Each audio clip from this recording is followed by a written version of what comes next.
Ladies and gentlemen, we finally got all the evidence. It is no longer a speculation. It is no longer conspiracy theorist or a threat to democracy like they called us now. President Donald Trump is giving us a taste. As we all know, and I reported on this 2 weeks ago at the White House Christmas party, President Donald Trump took the stage, looked into the camera and said, American people, we've caught them all. We've got the evidence. 2020, 2022, and 2024, they tried to do it again. I caught them. And in the beginning of January, we are going to release truckloads of evidence of decades-long international election interference with the Democrats here in American soil. Then he looked the Democrats in the eye and said, you are all going to prison. Well, Trump has been giving us Christmas gifts all month long. I'm going to play you 2 quick clips of what Trump shared on Christmas Day on his Truth Social. Here's the first clip. Right now, dozens of people are hand counting ballots in the race for DeKalb County Commission District 2 after a candidate discovered a problem in the electronic tally. May 24th, DeKalb County, Georgia. Voters went to the polls to vote on a local county commissioner race in District 2 between Lauren Alexander, Marshall Orson, and Michelle Longspears. The end result from the Dominion machine showed Lauren Alexander received 34.67% of the vote. Marshall Orson receiving 40. And again, Trump shared this to his Truth Social. 41.35% of the vote, and Michelle Longspears receiving 23.98% of the vote. In Georgia, if one candidate doesn't get above 50% of the vote total, a runoff election is automatically held between the 2 top candidates, meaning Michelle Longspears was cut out of the race. But Michelle Longspears felt odd about the numbers, so she visited different precincts to double-check the tallies. Guess what? She noticed that in some precincts she didn't receive a single vote. But how is that possible that a candidate with 24% of the vote total finds precincts where she didn't receive a single vote? While statistically alarming, the real surprise came when she realized there was not one vote cast for her in her own precinct, the same one where she and her husband voted for herself.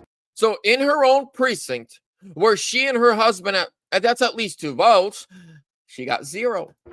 Spears immediately demanded a hand recount of the results and got one. On June 1st, the results were released, and the difference between the Dominion machine count and the hand count was shocking. After the hand count, Lauren Alexander gained 355 votes, Orson lost 1,298 votes, and Spears actually gained 3,620 votes. So, after the recount, Spears, the lady that supposedly lost, gained 3,620. Orson lost 1,298, and Alexander 355. So, which one do you think was a Trump-like candidate, who ran on the MAGA agenda and who ran on the Democrat agenda? Take a wild guess. I know it's hard looking at these numbers as I go, I wonder which one of these is a Trump guy or a Trump girl, and which one of these would have worked for the globalist elites. Now, if you are like me and you are a human being with common sense, you're going to say Spears is a MAGA, Orson is a far-left extremist, and Alexander, she's who cares? If you guess that, then you have common sense, ladies and gentlemen. But whoa, that's not everything. Then Trump dropped this beauty. There were several states involved. And which time period are you referring to? This was 2020.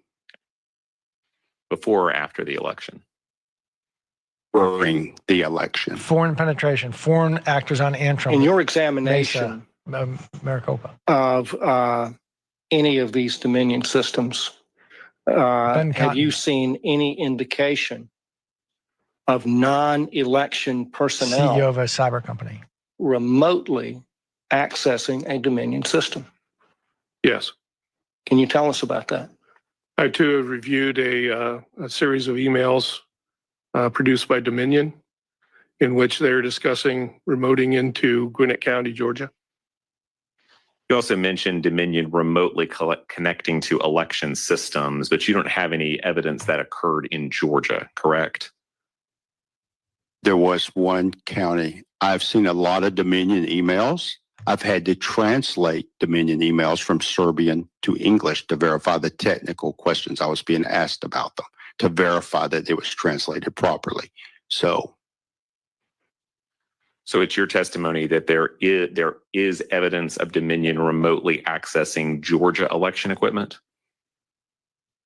yes, on the one county, it was included with stuff that I was researching and reading through, considering Colorado. Michigan was also involved, and there were other ones. To your understanding, is Dominion able to remotely connect to these election systems? Yes. Boom. Ladies and gentlemen, President Donald Trump is giving us a taste. He's giving us a teaser. And who remembers over the summer at the, cabinet meeting, Tulsi Gabbard actually said, we've got the evidence. We caught Dominion. They can be hacked. You can't switch votes. They have been cheating. They will cheat again if we don't stop them. This is why we need to go to one-day voting, paper ID, proof of citizenship, paper ballot, one vote, one person, in person, citizens only. I'm excited. I'm excited to see 2026 is going to tell us and show us who are we. Are we a country that fights for integrity, freedom, truth, and fights evil no matter the consequence, no matter the pushback, or are we completely run by the deep state globalists? 2026 is going to be the year we find everything out. Ladies and gentlemen, I love you. God bless you. Pray for President Trump because we're fighting some evil, evil beings. God bless you.